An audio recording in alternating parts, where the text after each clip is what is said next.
الشيطان الرجيم من همزه ونفخه ونفثه شهر رمضان الذي أنزل فيه القرآن هدى للناس وبينات من الهدى والفرقان فمن شهد منكم الشهر فليصم ومن كان مريضا أو على سفر فعدة من أيام أخر. بیگا غالبا درس کې دا خبره وکړله اواز صحیح ده خبره پوهیږي کنه چې په قران کریم کې څومره چې اسلامي میاشتې دي 12 وانه د یوې میاشتې نوم نه دی ذکر شوی سیوا د رمضان نه چې الله تبارک وتعالى د دې د نوم په قران کریم کې ذکر کړی دی او په سورته بقره کې الله رب العالمین د دې تذکرہ فرمایلی ده شهر رمضان الذي انزل فيه القرآن میاشت د رمضان هغه ده چې په دې کې قران کریم نازل کړی شوی دی علما د دې دوه معنی وایي یو دا ده چې وایي نزول پکې شروع شوی دی بدء النزول ته وایي مراد دی ابتدا چې د نزول د قران کې دلانو په رمضان کې وشو او بعض علماء چې نه دا ټول قران دا اسمان د دنیا ته نازل شو به دا غینه بل لګ لګ وحی راتله او په رمضان کې د دې نزول شوی دی د علامه صفی الرحمن مبارک پوری رحمه الله سیرت باندې یو کتاب لیکلی دی الرحیق المختوم ډېر ښکلی کتاب دی نو په هغې کې دا ثابته کړې ده چې په نبی کریم صلی الله علیه وسلم باندې کومه اولنۍ وحی کېدله نو دا رمضان او د رمضان اخري عشره وه او لیلة القدر لکه څنګه چې الله رب العالمین قرآن کریم کې بل ځای کې په اخري پاره کې د هغه شپې په نوم باندې مستقل سورت نازل کړی دی سورة القدر او هغه شپې ته الله رب العالمین نوم د لیلة القدر ایښی دی لکه د هغې متعلق څه قسمه وضاحت چې ان شاء الله او د هغې کوم فضایل هغه به هغه د رستنۍ چې کومه عشره ده د هغې نه مخکې خطبه کې بیانېږي دغه شپه م الله تبارک وتعالی چې د الله په نیز باندې د زرو میاشتو نه غوره ده هغه په دې میاشت کې وګرځوله او صرف دغه یو شپه ده چې د هغې په نوم الله تبارک وتعالی مستقل صورت نازل کړی دی د دې نه تاسو دا اندازه لګولی شئ چې دا میاشت د الله رب العالمین په نیز باندې څومره اوچته میاشت تېره جمعه تاسو ته ما د رمضان په آدابو باندې خبره وکړله چې د الله نبي کوم آداب ذکر کړي دي او زمونږ د امت سلف صحابه کرام تابعین هغوی به د دې آدابو څومره خیال ساتلو دې کې به بې ځایه خوله نه خوځوله غیبت به نه کوو بهتان ملاقاتونه به چا سره وی نه کول چې څنګه به رمضان شروع شو مسجد ته به راتلو بېرته به کور ته وی زر ننوتل دې دپاره که په لاره کې هسې نه زمونږ د چا سره ملاقات وشي او پردی خبرې رانه چېرته ونه شي دې نه به یېرېده د دې یېرې نه چې چېرته پردی خبرې وانه ورو یا یې ونه کړو او دا روژه هم خرابه نه شي نو چا سره به ملاقاتونه نه کول دا زمونږ د امت د سلفو حالو او دغه رنګ هغه د حسن بصري رحمت الله علیه قول هم تاسو واورېده چې دا رمضان داسې دی لکه ګوړدوړ میدان د ریس میدان په دې کې الله تبارک وتعالی موږ تاسو ټول موږ ته ګوري چې څوک په دې ریس کې مخکې ځي د الله رب العالمین طرف ته او د نیکو طرف ته او د جنت طرف ته د مغفرت طرف ته د برکات او رحمتونو طرف ته څوک مخکې ځي نو خوش قسمته انسان هغه دی چې کومه نیکی د ده مخې له راتلله کوم طاعت مخې له راتلو دی په دې رمضان کې وکړي ځکه چې دې میاشت کې الله رب العالمین د دې نیکو اعمالو دومره قدر کوي چې شیطانان هم تړلي حدیث کې راځي رسول الله صلی الله علیه وسلم دا فرمایلی و اذا جاء رمضان کله چې د رمضان میاشت راشي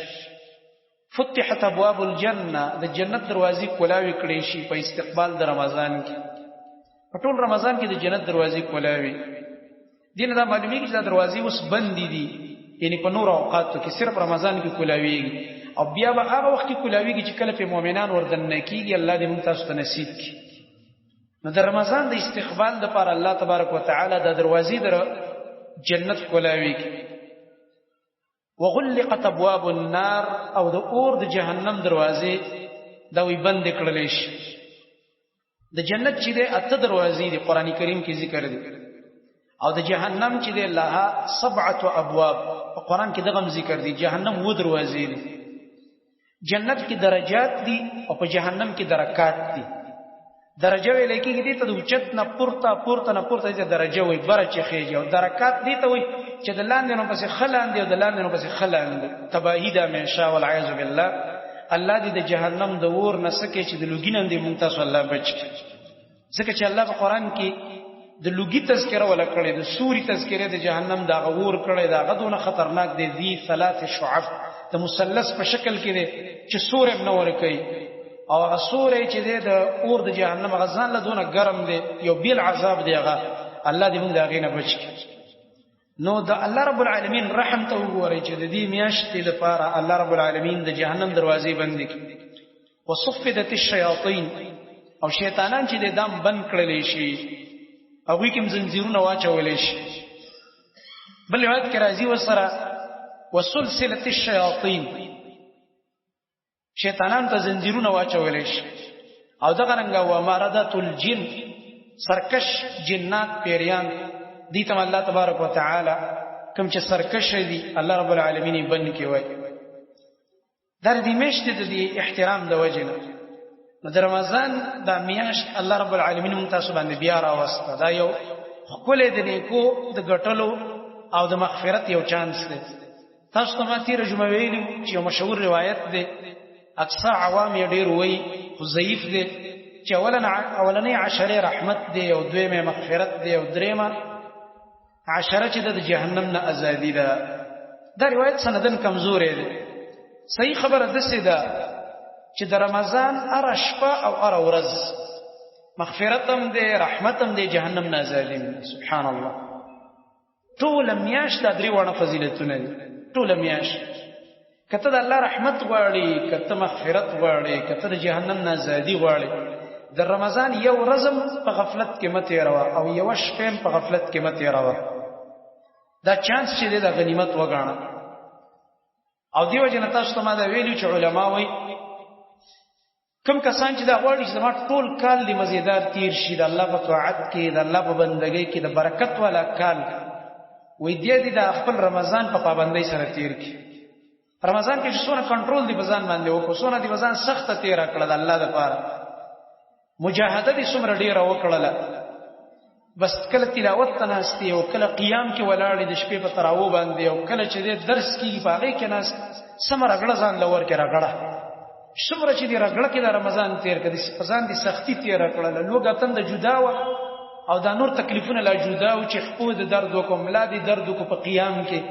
دومره وګد سجده دی وکړه چې د سټ دی په درد وکړو دی ولو دی درد نو دومره بتا باندې د رمضان اثرات په دی باقی ولو سمیاشت کې زیات پاتې کیږي